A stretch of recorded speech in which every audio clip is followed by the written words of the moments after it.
Friday of the month, January 25th. Tonight's cold Friday. I hope all of you have to stay in. And of course, it's being the last Friday, it's also time for our history program with Jane Curtis. And today we have a program that on the Crusades that, as I told Jane earlier, we could probably spend hours and hours upon, but we're going to try to give you some of the highlights in our 30-minute segment. So, Jane, welcome again to our history program, and good morning. Start us off on the Crusades. Yeah, good morning. Yeah, right.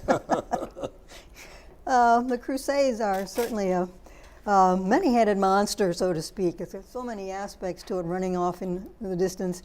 What I would like to do is sort of give an overview, as we say in the title, what happened, sort of who, what, where, when, why, how, Right. and so on, and then give an overall impression and a plus or minus for the ultimate result of it.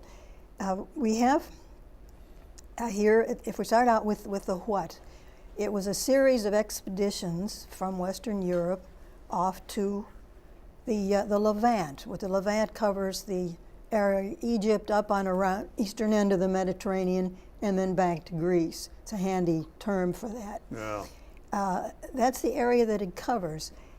Now, who is involved in whatever happened in this area? This was people mainly from 3 European countries at the time.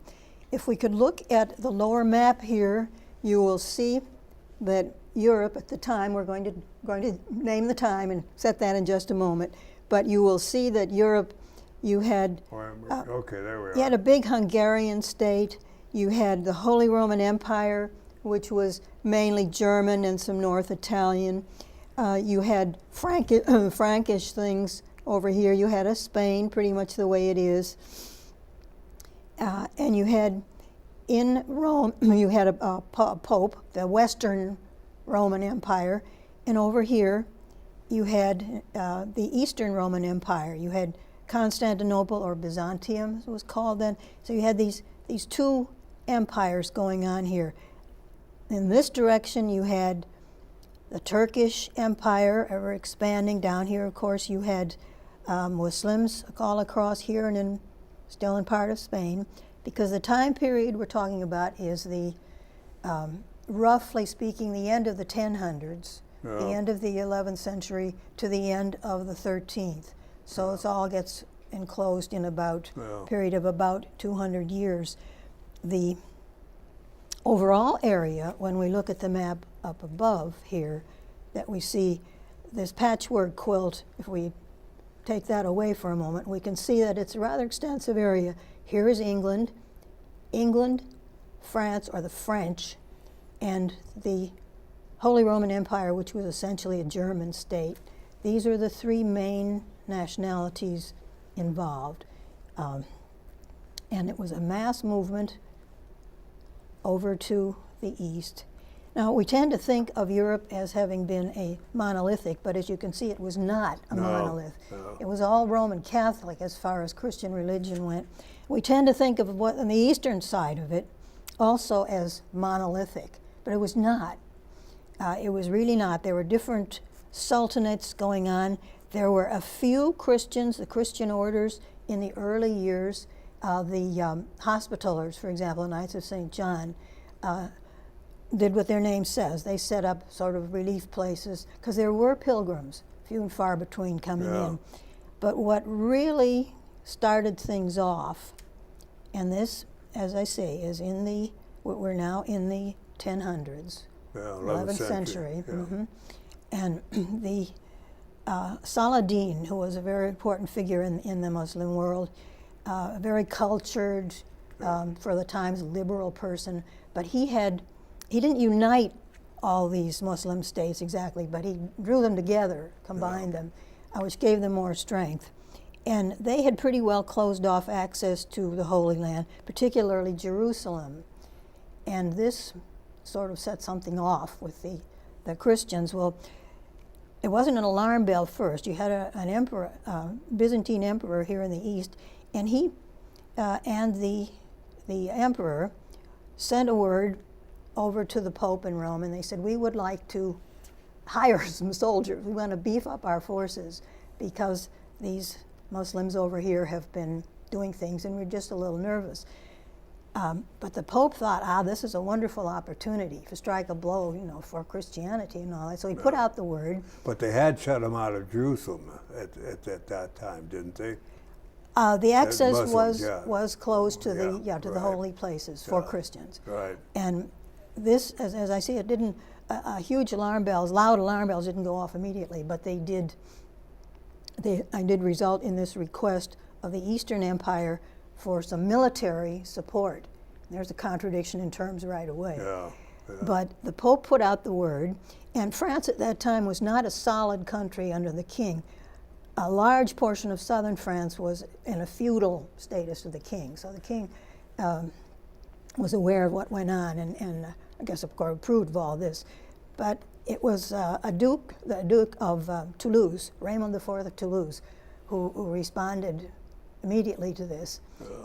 And some of these people, I think, were just adventurers. Others were realizing that the Eastern Empire now was bounded by these active Muslims, thought, well, this is a great chance. So some thousands of them did move, and by land, as far as I can see. This one, they all went by land. And you can imagine what that would do to the region they passed through. Yeah. Thousands of people doing that. I think the first crusade had close to 20,000 people. I've read in different. Well, tens of thousands, Yeah, if you count them all, and Yeah. count some of the Crusader forces that were fighting later, you get pretty big numbers. Yeah, those are large numbers. Yeah. But they went on over at any rate, and the Eastern Roman Empire, by all reports, was far ahead of the Western culturally and socially, you might say. Yeah. So here this horde shows up, and they realize they maybe had bitten off a little more than they could chew. There was really not much military action going on in that first one. They did not succeed in getting back the holy places. But now the aim was that they would free the access to the holy places, particularly in Jerusalem.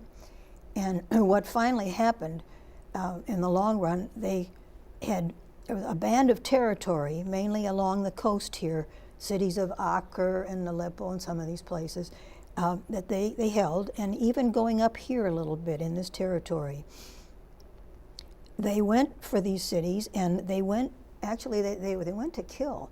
A lot of the warfare in that day was just, you besieged a city, you avoided pitched battles, you captured important people rather than killing them. Yeah. Because then you could make some money.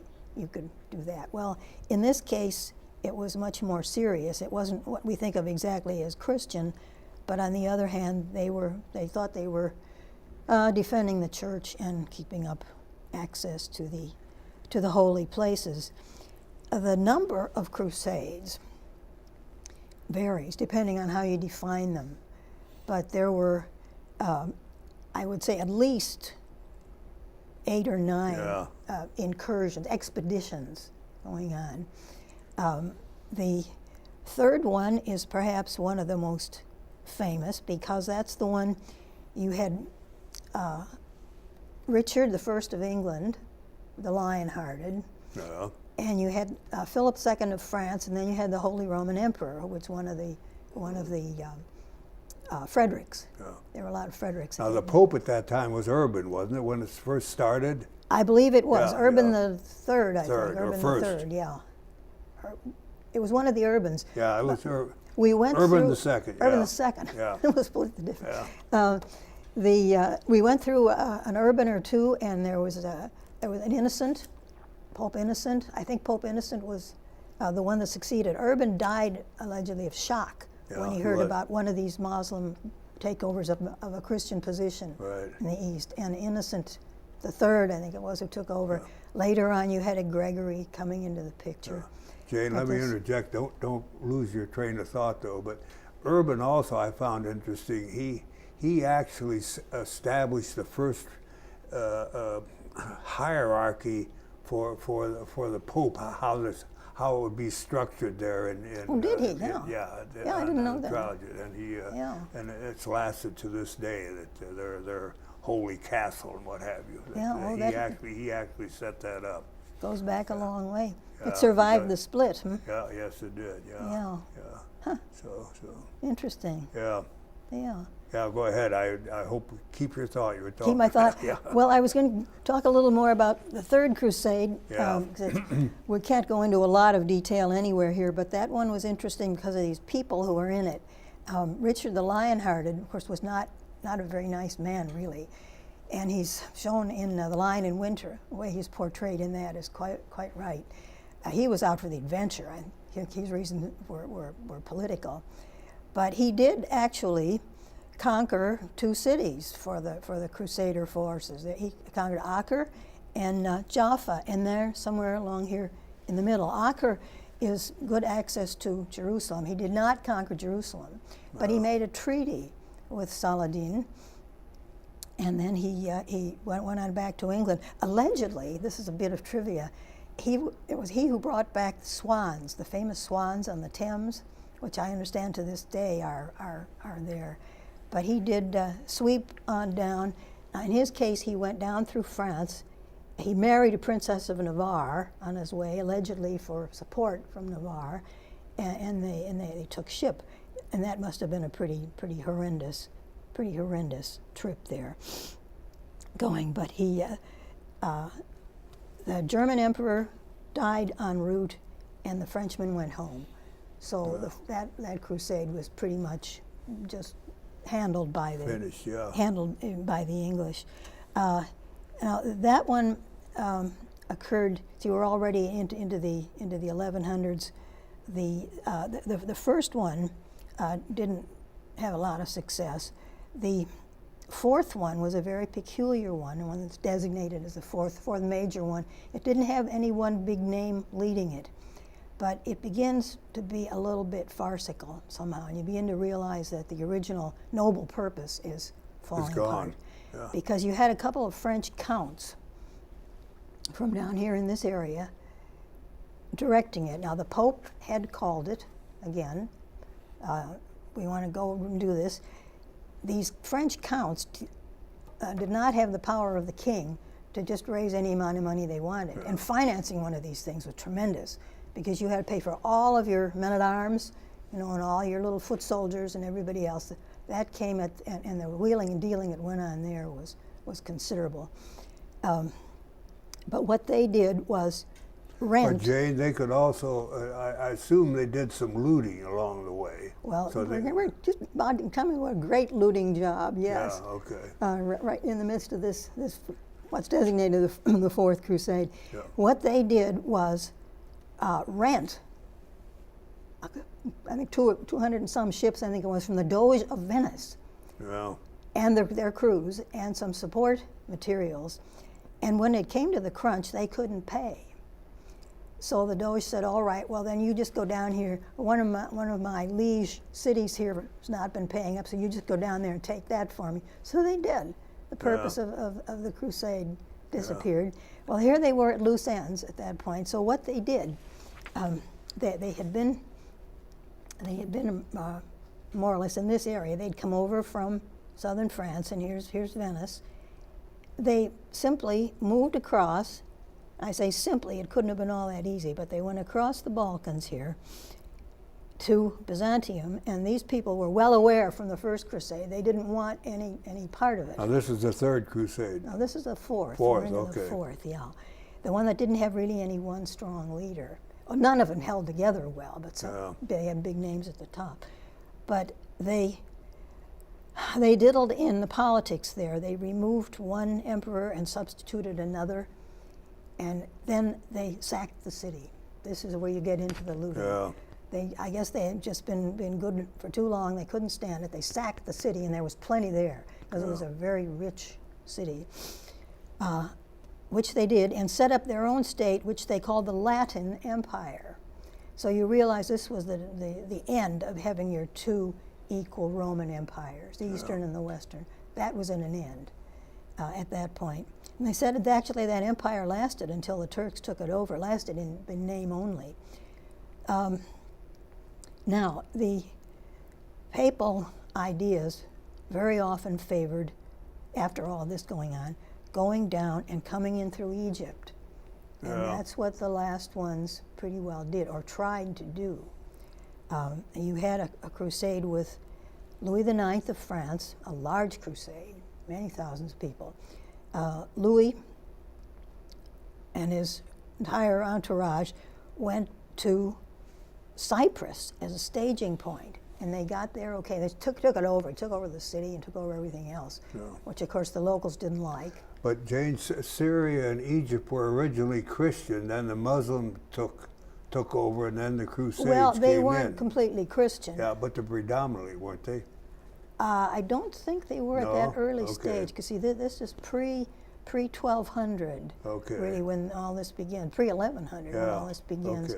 And I don't think they were entirely, and of course you had the Mongols over here. The Mongols, the 13th century was their big century, and they were gradually pushing in. By the middle of the 1200s, they had all of the Middle East under their sort of feudal type sway. And they're pushing against over here. In fact, there was talk in one of the later Crusades, the very last one, they had hoped to make an alliance with the Mongols against the Muslims there, but it didn't pan out. The Muslims are pretty good soldiers. But Louis IX and his large force came all this distance. Now, presumably they made land somewhere in between, but they took off anyway by ship. They came to Cyprus, and that was a staging area for them. They got everything together, and they went down here, and they actually had very good success taking an old city named Damietta, which is just on the eastern edge here of the Nile Delta. And this, as you can see, would have been very nice. Hold that strongly, and then go up the coast here. And then if you could get any help from the Byzantine, there's the Latin Empire up here, where there still were Crusader forces, then you could hopefully succeed. Well, unfortunately, they decided that while they were there, they'd just run down and take Cairo. And this was a terrible mistake, because it was a strong sultan in Egypt, the Cairo area, and they were thoroughly trounced. And they were there for more than a year, and the Queen was along, the court was along with Louis IX on this one. So they lost out. The Muslims, their Mameluke troops, they took over, captured the king, held him for a huge ransom, and he went home. And he stayed home for about 15 years. Now, there was action in between. There was action back over here. Some Norwegian knights came down into Spain. There were actually, in some cases, what you could loosely say were separate crusades, right? Going on approximately at the same time, And I'm going to give you some examples of things that really are laughable to be called crusades. Incidentally, they didn't use that word crusade or call themselves crusaders. You took the cross and you became soldiers of Christ. And then the others that just went along, the non-military, I don't know, perhaps they call themselves pilgrims or whatever. But the crusader was a later term, and of course it comes from the word for cross. They have a tunic, with the big cross on it to indicate they And then the Muslims referred to them as what, the Franks? Weren't they? Well, did the Muslims Franks pick that up from the cross?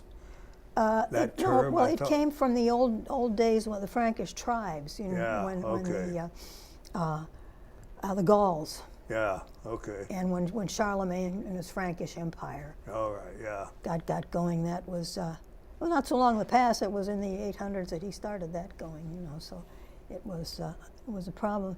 But now... But did all the Crusaders end up using the cross as their symbol, for the most part?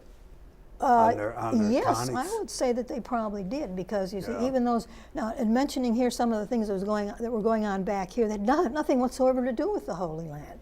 These Norwegian knights came down with a little force of people, and this is in the, I guess we were on the mid-1200s. They fight some battles, they win, they go down here to the Balearic Islands. Were they fighting Muslims, though, at that? Yes, the Muslims were still in Spain. And so that was really the main focus of all the Crusades were fighting the Muslims. Basically, yes. Yeah, I mean, that was the reason for it anyway. But freeing the access right, was yeah, something else. yeah. If they had played their cards right, if they'd been fairly decent allies, I think they might have gotten around some of the problems that occurred. But where they wanted to do it all, with blood and sieges and so on. Well, it was a brutal, brutal time. But it was. Warfare. But this that we just mentioned a moment ago too, the object was often not to kill people, but to capture them. They didn't care what happened to the foot soldiers, but the big names, the big guns, keep them, capture them, and just make some money off them. Yeah.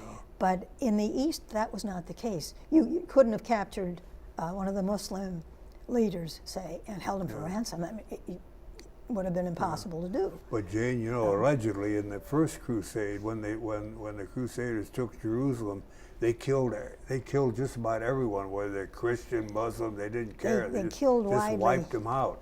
Richard the First, when he took a bunch of prisoners at one point, one of the battles, and they were negotiating, according to the history books, but the negotiations were going too slowly, and he just slaughtered them all. Yeah. Which is not nice. Now the Sultan in Egypt did that too, in the same action in which the French king Louis IX was captured and held for ransom. The other prisoners, the lesser prisoners that weren't any value to them, they just killed them. They said, "Oh, well, we'd be nice to these. You're going off now. We'll let you go. You go off to the Holy Land and so on. Oh, yes, we'll treat the other prisoners well." Well, they slaughtered them all. Yeah. So it was Jane, nasty on both sides. Was there anything where they captured high-level people and held them for ransom? Was there anything like that going on that we know of? Where they captured a relative of some. Well, they captured Louis himself, Louis IX himself, and held him for ransom. Yeah, oh yeah, okay. They did that very widely, but it was part of the sort of the war mentality of the time. Yeah. You didn't necessarily kill your enemies, not those who were upper crust. In fact, you didn't kill them if you were avoided, because you could make money off of them. And of course, it was humiliating. You humiliated them too, which led to more bad feeling. We're down to about 4 minutes. Oh. Well, these Norwegians, anyway, had come down here and killed some Muslims and allegedly showed up eventually as part of the forces in the East. The Cathars were down here, and again in this burgeoning, the southern French area. The king approved heartily for his vassals to be slaughtering the Cathars. Yeah. And it got to the point where if you just didn't like your neighbor, or you wanted your neighbor's orchard or something, you could say, well, I heard them worshiping with a Cathar ritual or whatever, and bingo, you could just kill them. Yeah. And there'd be no problem. While I'm thinking of it, I made a long list. Get those in if you can. Of the last couple of minutes here. Interesting things that I just selected 4. One called the Stedinger Crusade. I don't know where the name comes from, but it occurred in the early 1230s, and the Stedingers. Well, they were people, they were a group. Yeah. But this crusade was special because the Stedingers were not heathens, they were not heretics, but they were fellow Roman Catholics. And oh yes, it does say who they were. They were farmers in the Frisian lands, those far west lands in Europe, Holland and around there. They were Frisian farmers who resented attempts of the Count of Oldenburg and the Archbishop, Bremen and Hamburg, to rope them in, to make them conform to the Catholic ritual. The Archbishop excommunicated them, and Pope Gregory IX declared a crusade against these little farmers in the Frisian lands. Yeah. They were defeated in 1234. Pope Martin IV, Martin was another name that got in there, declared a crusade against King Peter of Aragon, Peter the Great of Aragon. And why? Because he had gotten involved in the politics down here in Toulouse and the things between the French king and the southern French there. He'd gotten involved in that on the wrong side. Yeah. Well, what you're saying is maybe the overall purpose originally was as far as the Pope was concerned was of one focus, but as the centuries went on, it became anything but.